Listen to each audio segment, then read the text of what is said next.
Questions 1 through 10 on the 2012 Grade 10 AMC 10B.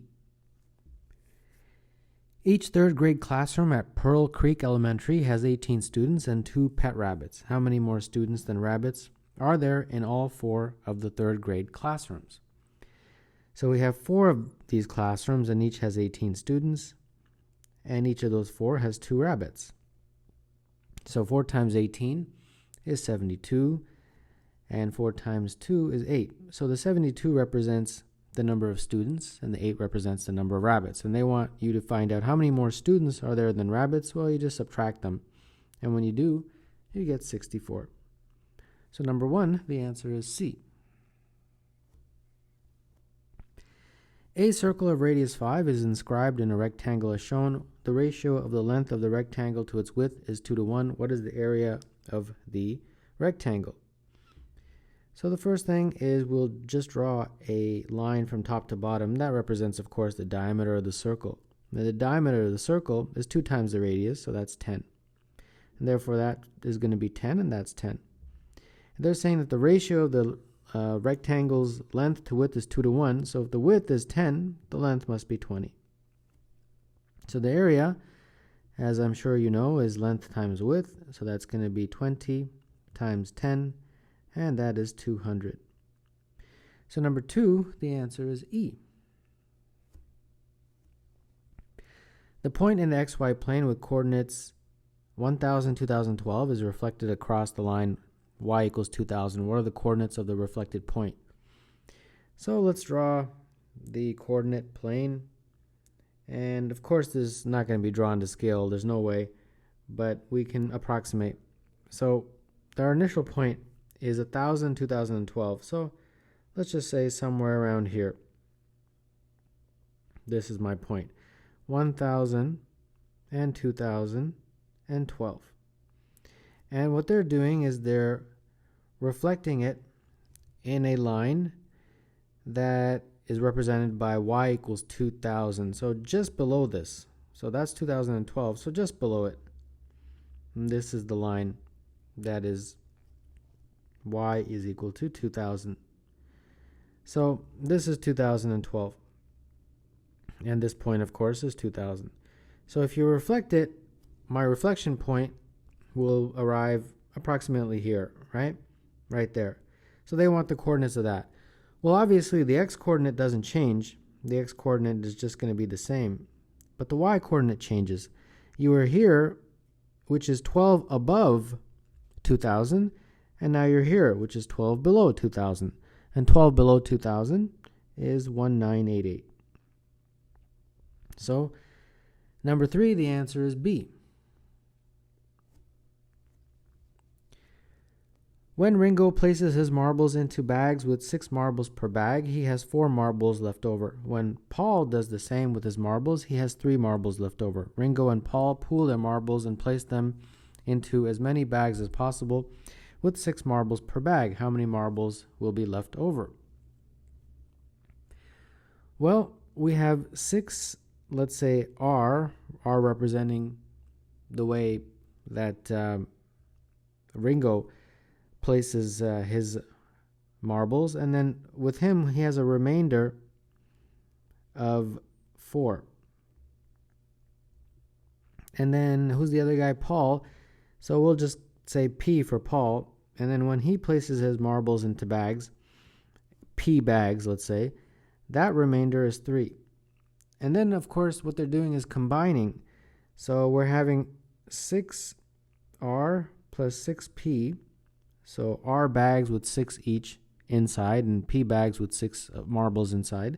And then you're adding the remainders, but the remainders total 7. But that 7 can be used to make one more bag, right? We can have a bag with 6, and then you'll have 1 left over. So how many will be left over when they combine? Well, just 1, because the 7 could be made into 6 and 1, and the 6 can be used to make a bag. So number 4, the answer is A. Anna enjoys dinner at a restaurant in Washington, D.C., where the sales tax on meals is 10%. She levies a 15% tip. on the price of her meal before the sales tax is added. Then the tax is calculated on the pre-tip amount. She spends a total of $27.50 per dinner. What is the cost of her dinner without tax or tip? So we'll say D is the cost of her dinner. And then she gives a 15% tip on the amount of just the dinner. And then she pays 10% tax on the amount of the dinner. And all of this total is $27.50. So this is the equation we have to solve. So adding, we get 1.25 D is equal to 2750. And then divided through 2750 divided by 1.25. And when you do that, you get D is equal to 22. So number 5, the answer is D. In order to estimate the value of x minus y, where x and y are real numbers with x greater than y greater than 0, this person rounded x up to a small amount and rounded y down to the same amount, and then subtracted her rounded values. Which of the following statements is necessarily correct? Well, what I like to do is just give some numbers. Let's say x and y, anything you want, but I'll just call it 9.9 and 5.1, just to illustrate what is happening. And then what happens is you round x up by a small amount. So we round up, obviously, to 10. And then you round y down by the same amount. So round it down to 5. And then you subtract. So you subtract this, and obviously 10 minus 5 is 5. Now, then we have to compare to the actual value of x minus y. And the actual value of x minus y, 9.9 minus 5.1, is 4.8. So they're basically saying compare this to this. And when you do, you will see that obviously this is the estimate. The estimate is greater than the actual value of x minus y. So her estimate is larger than x minus y, and therefore number 6, the answer is A. For a science project, Sammy observed a chipmunk and a squirrel stashing acorns in holes. The chipmunk hid 3 acorns in each of the holes it dug.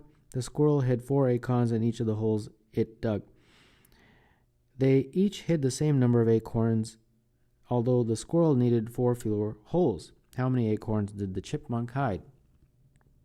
So you have the chipmunk and the squirrel, and they both have a certain same number of holes. So I'll just say N. Sorry, the same number of acorns. Same number of acorns. And then we are told that for each hole, for the chipmunk, it has 3 in it. 3 acorns. So what you do is you take the number of acorns and divide by 3. So for example, if there was 30 acorns, there'd be 10 holes. And then same thing over here, you would take N, but this time you divide by 4 to get the number of holes for the squirrel. And then they tell you that this is basically compared to this in a way that this is 4 less. So mathematically, that basically means that HC is equal to HS plus 4. So we can now substitute these guys in. HC is N over 3. HS is N over 4. And then we have this 4. So subtracting, we get N over 3 minus N over 4 is equal to 4. And we have 4, 4, 3, 3. So we have N over 12 is equal to 4. And therefore N is equal to 48. So number 7, the answer is D. What is the sum of all integer solutions to 1 is less than x minus 2 squared is less than 25? Well, the first scenario is when x minus 2 is a positive number, and therefore we just have to take the square of everything. And when you do, you get 1 is less than x minus 2 is less than 5, sorry. And then if you add 2 to everything, this becomes 3 and 7. So therefore, x is either 4, 5, or 6. The other scenario is when x minus 2 is less than 0. That means that this basically becomes the same as 2 minus x all squared. And when you take the square root of those, you get 1 minus, less than 2 minus x is less than 5. And now we have to flip this, of course, because we want this to be positive. So it will be x minus 2 is negative 1 and negative 5, and we switch those signs. And then now we add 2 to both sides, and we get 1 and negative 3. So from this, we get x is equal to negative 2, negative 1, and 0. So they want you to find the sum of all values of x. Well, we got these guys and these guys. So the sum would be 4 plus 5 plus 6 minus 2 minus 1. And that's going to be equal to 4 plus 5 plus 6 minus 2 minus 1. And that is 9 plus 6, 15. 15 minus 3 is 12. So number 8, the answer is B.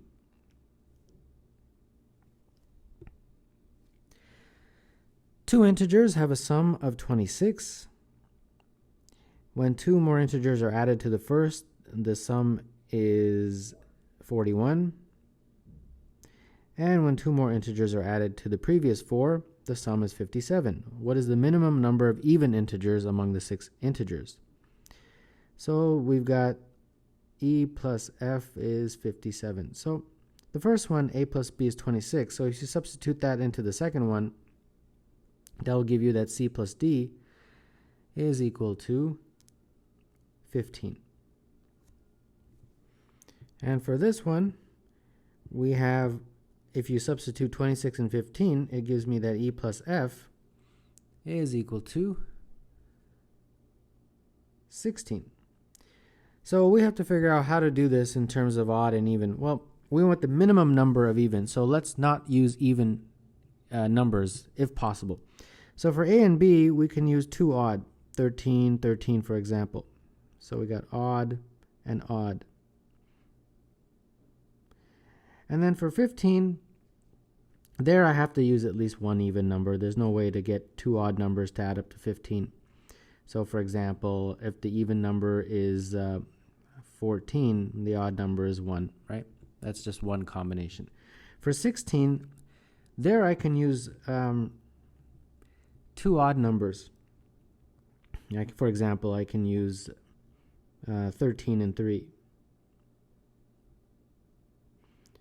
So I did it in a way so that I used the least amount of even numbers. And how many even numbers did I use? Just 1.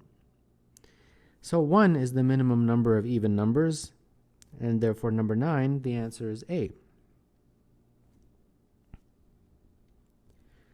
How many ordered pairs of positive integers mn satisfy the equation m over 6 is equal to 6 over n? So first thing, let's cross multiply, and therefore m times n is equal to 36. And now we just make a table, and off we go. So we'll make a table m, n, and of course those two multiplied together must equal 36. So 1 and 36, 2 and 18, 3 won't go. Actually, it will. I think so. Yeah, 3 and 12. But 4, 4 and 9, 5 won't go. They won't divide 36 evenly. 6, of course, 6 and 6. And then the rest of these are just flips, I believe. So 9 and 4, 12 and 3, 18 and 2, and then finally 36 and 1. So how many did I get? 1, 2, 3, 4, 5, 6, 7, 8, 9. So number 10, the answer is D.